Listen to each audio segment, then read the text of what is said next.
بڑھتے تھے، 1 مہینے میں اتنا جتنے دوسرے بچے 1 سال میں۔ آپ علیہ السلام اس غار میں کتنا عرصہ رہے، اس میں اختلافات ہیں۔ بعض کے نزدیک آپ 7 برس رہے اور بعض کے قریب 13 اور بعض کے مطابق 17 برس تک اس غار میں مقیم رہے۔ اس دوران آپ کی والدہ روز آتی، آپ علیہ السلام کا خیال رکھتی، آپ کو کھلاتی پلاتی اور پھر اللہ کے سپرد کر کے غار میں چھوڑ کر واپس چلی جاتی۔ آپ کی والدہ آپ کو گزرے ہوئے انبیاء کے قصے سناتی اور آپ کو دین کی باتیں بتاتی، مگر آپ کی والدہ کو کیا معلوم تھا کہ جس بچے کی تعلیم و تربیت میں وہ خود لگی ہوئی ہے وہ تو خود ہی اللہ کے ایک پیغمبر ہیں۔ ناظرین، یاد رہے کہ اللہ تعالیٰ نے حضرت ابراہیم علیہ السلام کو بچپن ہی سے صراط مستقیم پر رکھا تھا اور اپنا رسول مقرر کر لیا تھا۔ ارشاد باری تعالیٰ ہے، اور ہم نے ابراہیم علیہ السلام کو پہلے ہی سے ہدایت دی تھی اور ہم ان کے حال سے واقف تھے۔ اس کے بعد آپ علیہ السلام کے والدین آپ کو غار سے واپس اپنے گھر لے آئے۔ حضرت ابراہیم علیہ السلام کے آباء و اجداد عرب سے ہجرت کر کے بابل میں آباد ہو گئے تھے۔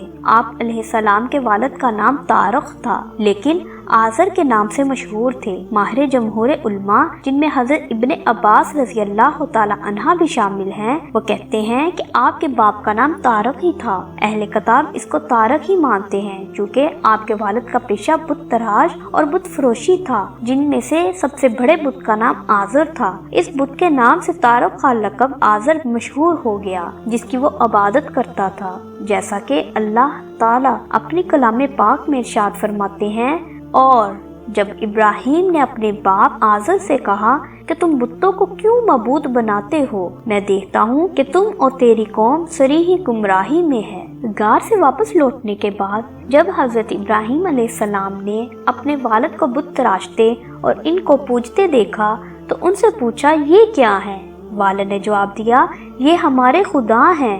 آپ علیہ السلام نے تعجب سے کہا، یہ کیسے خدا ہیں کہ جن کو آپ پتھر اور لکڑی کے ٹکڑوں سے خود تراش رہے ہیں؟ آپ نے اپنے والد کو کہا، اے ابا جان، آپ اپنے ہاتھوں سے بے جان بت بناتے ہیں اور خود ہی ان کو خدا مان کر پوجتے ہیں، جو نہ تو کسی کو کوئی فائدہ دے سکتے ہیں اور نہ ہی نقصان۔ کہتے ہیں روایات کے مطابق آپ علیہ السلام کی جب پیدائش ہوئی تو آپ کے والد طارق کی عمر 75 سال تھی۔ حضرت ابراہیم کے علاوہ طارق کے 2 بیٹے اور بھی تھے، جن کے نام ناہود اور حران تھا۔ حران کا انتقال طارق کی زندگی میں ہی ہو گیا تھا۔ حران کا ایک بیٹا تھا جس کا نام لوط علیہ السلام تھا۔ لوط علیہ السلام نے اپنے باپ کی وفات کے بعد اپنی زندگی کا بیشتر حصہ اپنے چچا حضرت ابراہیم علیہ السلام کے ساتھ گزارا، یہاں تک کہ اللہ رب العزت نے حضرت لوط علیہ السلام کو بھی نبوت عطا فرمائی۔ ناظرین، حضرت ابراہیم کو اللہ نے ایسا دل اور ذہن عطا کیا تھا کہ وہ غور و فکر کے عادی تھے اور سچائی کے علاوہ کسی شے کو قبول نہیں کرتے تھے۔ مشکل سے مشکل حالات میں بھی وہ حق اور صرف ایک اللہ کی عبادت اور اطاعت پر قائم رہے۔ ان کے زمانہ میں لوگ پتھر اور لکڑی کے بنے ہوئے بتوں کی پوجا کرتے تھے۔ وہ ستاروں، سیاروں، چاند اور سورج کی بھی پرستش کرتے تھے۔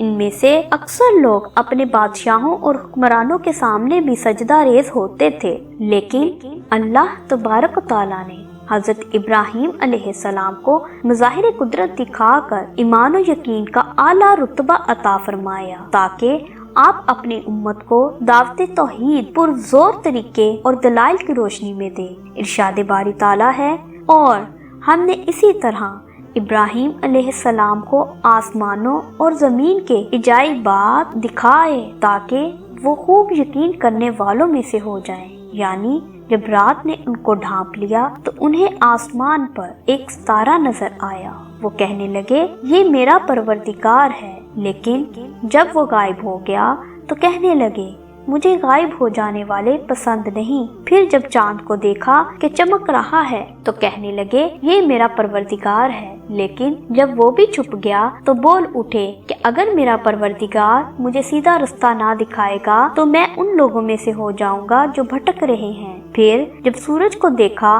کہ جگمگا رہا ہے تو کہنے لگے یہ میرا خدا ہے، یہ سب سے بڑا ہے۔ مگر جب وہ بھی غروب ہو گیا تو کہنے لگے لوگوں، جن چیزوں کو تم اللہ کا شریک بناتے ہو میں ان سے بیزار ہوں۔ میں نے سب سے یکسو ہو کر اپنے آپ کو اللہ کی ذات کی طرف متوجہ کیا جس نے آسمانوں اور زمین کو پیدا کیا ہے، اور میں مشرکوں میں سے نہیں ہوں۔ کہتے ہیں کہ والد نے انہیں ایک ٹوکرے میں بہت سے بت تراش کر رکھ کر دیے کہ جاؤ اسے بازار میں لے جا کر بیچ آؤ۔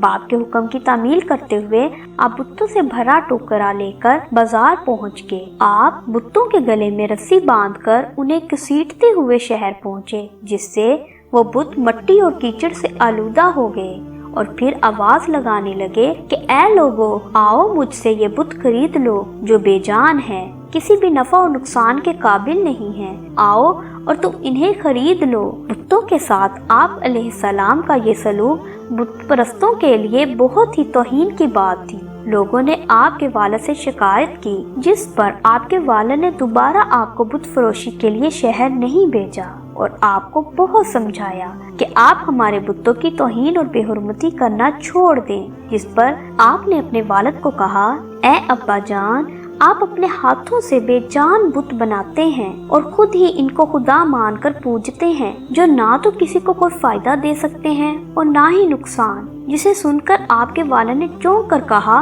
کہ کیا تم ہمارے بتوں کے خلاف ہو؟ آئندہ ایسی بات نہ کرنا، ورنہ اپنی سزا کے ذمہ دار تم خود ہوگے۔ مگر حضرت ابراہیم علیہ السلام توحید سے باز نہ آئے، بلکہ مسلسل لوگوں کو توحید اور ایک خدا کی طرف بلاتے رہے اور بتوں کی پوجا سے روکتے رہے، جیسے کہ قرآن پاک میں ہے کہ اور رات اور دن اور سورج اور چاند اس کی نشانیوں میں سے ہے۔ تم لوگ نہ تو سورج کو سجدہ کرو نہ چاند کو، بلکہ اللہ ہی کو سجدہ کرو جس نے ان چیزوں کو پیدا کیا، اگر تم صرف اس کی عبادت کرنے والے ہو۔ اور پھر آپ نے لوگوں کو مخاطب کر کے کہا کہ عبادت اور سجدے کے لائق نہ تو نمرود ہے اور نہ یہ تمہارے خود کے تراشے بت ہیں، جو نہ تو بولتے ہیں نہ سنتے ہیں اور نہ ہی تمہارے کسی کام آنے والے ہیں۔ عبادت کے لائق صرف اللہ تبارک و تعالیٰ کی ذات ہے جس نے پوری دنیا کو بنایا ہے۔ حضرت ابراہیم علیہ السلام کی یہ ساری باتیں نمرود تک پہنچی تو وہ طیش میں آ گیا اور اپنے سپاہیوں کو حکم دیا، کون ہے وہ شخص جو میری سرکشی پر اتر آیا ہے؟ فوراً جاؤ اور ابھی اسے میرے سامنے پیش کیا جائے۔ درباریوں نے نمرود کو بتایا کہ اس کا نام ابراہیم ہے اور وہ آزر کے گھر پر جوان ہوا ہے۔ جب اس کے سپاہی آپ کو نمرود کے پاس لے کر آئے تو نمرود نے حضرت ابراہیم سے پوچھا، کس خدا کی بات کرتے ہو اور کیوں ہمارے بتوں کے خلاف بولتے ہو؟ تو ابراہیم نے جواب دیا کہ میرا خدا وہ ہے جس نے مجھے اور تمہیں پیدا کیا ہے اور جو سب کو زندگی اور موت دیتا ہے۔ یہ بات سن کر نمرود کہکے لگا کر ہنس پڑا اور کہنے لگا، اس میں کیا مشکل ہے، یہ تو میں بھی کر سکتا ہوں۔ یہ کہہ کر اس نے ایک ایسے شخص کو جیل سے آزاد کرایا جسے سزائے موت ہو چکی تھی، اور ایک بے قصور شخص کو سزائے موت دے کر کہا کہ اب بتا، اب تیرا میرے بارے میں کیا خیال ہے؟ اگر تیرا خدا زندگی اور موت دیتا ہے تو میں اس پر بھی قادر ہوں۔ اب تیرے پاس میری ربوبیت پر یقین کرنے کے علاوہ کوئی چارہ نہیں۔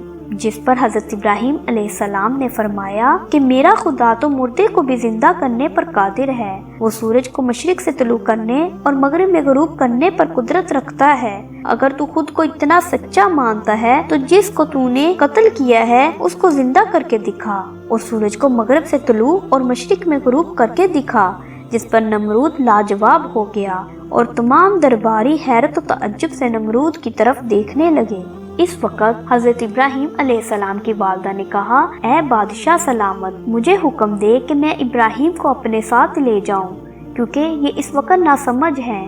نمرود نے حضرت ابراہیم علیہ السلام کو ان کے والدین کے حوالے اس ضمانت پر لٹایا کہ وہ آئندہ ان کے خلاف اور ان کے بتوں کے خلاف نہیں بولیں گے، ورنہ وہ انہیں آگ میں پھینک دیں گے۔ جس پر آپ کے والد نے یقین دلایا اور آپ کو لے کر گھر آ گئے۔